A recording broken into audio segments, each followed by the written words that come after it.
എതിരാളികൾ കോടികൾ കൊണ്ട് കളിക്കുമ്പോൾ തിരുവനന്തപുരം മണ്ഡലത്തിലെ CPI സ്ഥാനാർത്ഥി പന്ന്യൻ രവീന്ദ്രന് തിരഞ്ഞെടുപ്പിൽ കെട്ടിവെക്കാനുള്ള കാശ് നൽകിയത് വഴിയോര കച്ചവടക്കാർ പിരിവെടുത്താണ്. നാമനിർദ്ദേശ പത്രികയ്ക്കൊപ്പം സമർപ്പിച്ച സത്യവാങ്മൂലം പ്രകാരം പന്ന്യന്റെ കയ്യിൽ വെറും 3000 രൂപയാണുള്ളത്. ബാങ്കിൽ 59,729 രൂപയും. മുൻ MP എന്ന നിലയിലുള്ള പെൻഷനാണ് ഏക വരുമാന മാർഗം. പന്ന്യന്റെ പേരിൽ 5 ലക്ഷം രൂപ വിലമതിക്കുന്ന ഭൂമിയുണ്ട്. 1600 ചതുരശ്ര അടിയുള്ള വീടുമുണ്ട്. ഇവയുടെ എല്ലാം വിപണി മൂല്യം 11 ലക്ഷം രൂപ. ഭാര്യയുടെ കൈവശം 2000 രൂപയും 2.5 ലക്ഷം രൂപ വിലമതിക്കുന്ന 48 ഗ്രാം സ്വർണവുമുണ്ട്. തിരഞ്ഞെടുപ്പ് പ്രചാരണത്തിൽ പണത്തിന്റെ കുറവ് നന്നായി അനുഭവപ്പെടുന്നുണ്ട് പന്ന്യന്. അതിനാൽ പ്രചാരണത്തിന് പണം കണ്ടെത്താനായി ക്രൗഡ് ഫണ്ടിങ്ങിനെയാണ് ആശ്രയിക്കുന്നത്. ഇതിനായി സ്വന്തം വാട്സാപ്പിൽ നിന്ന് അക്കൗണ്ട് നമ്പർ സഹിതം പന്ന്യൻ സന്ദേശങ്ങൾ അയച്ചു തുടങ്ങി.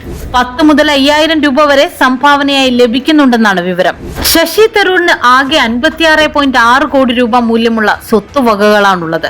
19 ബാങ്ക് അക്കൗണ്ടുകളിലും ഓഹരി ബോണ്ടുകളിലും അടക്കം 49.31 കോടി രൂപയുടെ നിക്ഷേപമുണ്ട്. 32 ലക്ഷം വിലയുള്ള 534 ഗ്രാം സ്വർണമുണ്ട്. 22.68 ലക്ഷം വിലയുള്ള 2 കാറുകളുമുണ്ട്. 6.75 കോടി രൂപയുടെ ഭൂസ്വത്തുക്കൾ, പാലക്കാട് ചിറ്റൂർ ഇലവൻചേരി വില്ലേജിൽ 1.5 ലക്ഷം വിലയുള്ള കൃഷിഭൂമി, തിരുവനന്തപുരം ശാസ്തമംഗലത്ത് 6 കോടി വിലയുള്ള 25 സെന്റ് കാർഷികേതര ഭൂമി എന്നിവയൊക്കെയുണ്ട്. വഴുതക്കാട് 52 ലക്ഷം രൂപ മൂല്യമുള്ള ഫ്ളാറ്റും തരൂരിന്റെ പേരിലുണ്ട്. നിലവിൽ കടബാധ്യതകൾ ഒന്നും തന്നെയില്ല. കൈവശമുള്ളത് 36,000 രൂപ. 2018 കർണാടകയിൽ മത്സരിക്കുമ്പോൾ രാജീവ് ചന്ദ്രശേഖർ സമർപ്പിച്ച സത്യവാങ്മൂലത്തിൽ അദ്ദേഹത്തിന് 40 കോടി രൂപയുടെ ആസ്തി ഉണ്ടെന്നാണ് വെളിപ്പെടുത്തൽ. ഭാര്യ അഞ്ജുവിന് 9.41 കോടി രൂപയുടെ സ്വത്തുണ്ട്.